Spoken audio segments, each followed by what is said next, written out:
തുടക്കം കാണുമ്പോൾ നിങ്ങൾ വിചാരിക്കും ഞങ്ങൾ DJ ലൈറ്റ് ഒക്കെ ഇട്ടിട്ട് എവിടെയോ ട്രിപ്പ് പോവുകയാണെന്നല്ലേ. ഇത് നമ്മുടെ ശരണ്യ ബസ്സാണ്. ആയൂരിൽ നിന്നും നമ്മൾ നേരെ എറണാകുളം അമൃതയിലേക്ക് പോകുന്നതാണ്, അമൃത ഹോസ്പിറ്റലിലേക്ക്. വെളുപ്പിന് 3:45 ആയൂരിൽ നിന്ന് കയറി ഞങ്ങൾ രാവിലെ 8:30 മണിയായപ്പോൾ അമൃത ഹോസ്പിറ്റലിൽ എത്തിയിട്ടുണ്ട്. ചെന്ന പാടെ ഒരു റൂം ഇങ്ങോട്ട് എടുത്തു കേട്ടോ. ഒറ്റ സ്റ്റെപ്പില് 4 മണിക്കൂറൊക്കെ ബസ്സിൽ ഇരുന്നിട്ടാണെന്ന് തോന്നുന്നു. എന്റെ നട്ടൽ അവിടെ തന്നെ ഉണ്ടോ എന്ന് എനിക്കൊരു ഡൗട്ട് ആയിരുന്നു കേട്ടോ. ഇനി എന്തിനാണ് ഞാൻ അമ്മയും പിള്ളേരെയും കൊണ്ട് വാരിപ്പറക്കി ആയൂരിൽ നിന്ന് കെട്ടും കെട്ടി നേരെ അമൃത ഹോസ്പിറ്റലിൽ എറണാകുളത്തേക്ക് വന്നേന്ന് വെച്ചാ, ഞാൻ റീസെന്റ് ആയിട്ട് ഒരു വീഡിയോയിൽ പറഞ്ഞിട്ടുണ്ടായിരുന്നു ഒരു കുട്ടിയുടെ നട്ടലിന്റെ ഓപ്പറേഷന്റെ കാര്യം. അപ്പൊ അതിന് ആ കൊച്ചിന് ബ്ലഡ് കൊടുക്കാനായിട്ട് പോയതാണ്. ബ്ലഡ് കൊടുത്തു കഴിഞ്ഞപ്പോൾ അതുപോലെ തന്നെ അവിടെ നിന്ന് ബിസ്ക്കറ്റും ഫ്രൂട്ടൊക്കെ കിട്ടിയിട്ടുണ്ടേ.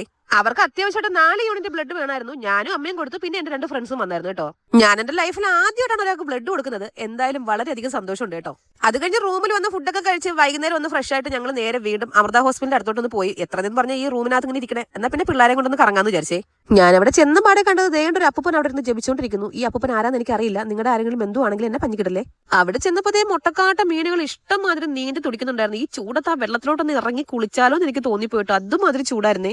സത്യം പറഞ്ഞ എറണാകുളംകാരോടാണ് എനിക്ക് പറയാനുള്ളത്, ദൈവമേ നിങ്ങൾ എങ്ങനെ നിൽക്കുന്നു ഇത്രയും ചൂടത്ത്. നമുക്ക് നാട്ടിൽ ഇത്രയും ചൂടൊന്നും ഇല്ല കേട്ടോ ഇവിടെ. 19-ാം തീയതി രാവിലെയാണ് ഞാൻ പറഞ്ഞ മോളുടെ സർജറി. എല്ലാവരും അവർക്ക് വേണ്ടി ഒന്ന് പ്രാർത്ഥിച്ചേക്കണേ.